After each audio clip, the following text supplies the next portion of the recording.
اس زمین پہ حضرت آدم علیہ السلام کے تقریباً 1000 سال بعد اللہ نے عراق کی زمین رافتین کا انتخاب کیا اور وہاں اپنے بندے یشکر بن لامک کو نبی بنا کے بھیجا، جن کو مختلف القاب سے آج بھی زمانہ یاد کرتا ہے۔ کوئی اللہ کے اس نبی کو عبد الغفار کہتا ہے، تو کوئی عبد الجبار، تو کوئی الیاس، تو کوئی کشتی والا نبی، اور کوئی نوح نجی اللہ کہہ کے بلاتا رہتا ہے۔ حضرت نوح علیہ السلام حضرت ادریس علیہ السلام کے پر پوتے ہیں اور حضرت آدم علیہ السلام کی 10ویں پشت میں سے ہیں۔ وہ قوم اس وقت دنیا کی بدترین قوم تھی۔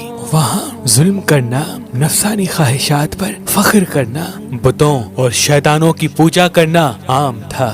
اللہ کے نبی حضرت نوح علیہ السلام بچپن سے ہی ان کو بار بار سمجھاتے رہتے تھے کہ اس کائنات کا مالک ایک اللہ ہے جس نے ہر ایک چیز کو پیدا کیا۔ نوح علیہ السلام جب اللہ کے دین کی تبلیغ کرتے تھے تو ان کی قوم ان کو اتنے پتھر مارتی تھی کہ وہ پتھروں میں ڈھک جاتے تھے۔ تاریخ نے لکھا تقریباً 950 سال تک آپ تبلیغ کرتے رہے، بار بار پتھر کھاتے رہے، لیکن افسوس سوائے چند غریب اور مساکین کے کوئی بھی آپ پر ایمان نہ لایا۔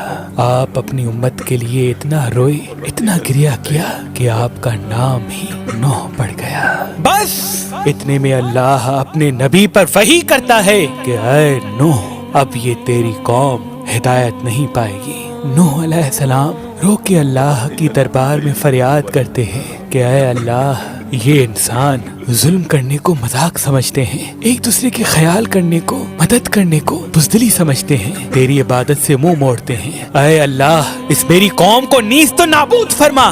جیسے ہی نوح علیہ السلام نے یہ بد دعا کی تو اللہ نے پیغام بھجوایا، اے نوح، ایک کشتی تیار کر، ان قریب تیری یہ ظالم قوم نیست و نابود ہو جائے گی۔ بس اللہ وحی کے ذریعے اپنے نبی کو بتاتے گئے اور اللہ کے نبی نوح علیہ السلام وہ کشتی بناتے گئے۔ جیسے کہ نوح علیہ السلام ایک پہاڑ پہ رہتے تھے تو نہ وہاں سمندر تھا، نہ دریا، نہ درخت تھے۔ بالآخر اللہ کے نبی نوح نے درخت اگائے اور اس کی لکڑی سے کشتی کو بنانا شروع کیا۔ آپ لکڑی سے بڑے بڑے تختے بناتے، پھر لوہا لاتے، اس سے کیل بناتے، تختوں کو جوڑ کر اس میں کیل ٹھوکتے گئے۔ تاریخ نے لکھا تقریباً 100 سال تک آپ وہ کشتی بناتے رہے اور آپ کی قوم روز آپ کے پاس آتی اور آپ کی توہین کرتی، آپ کو پاگل کہتی۔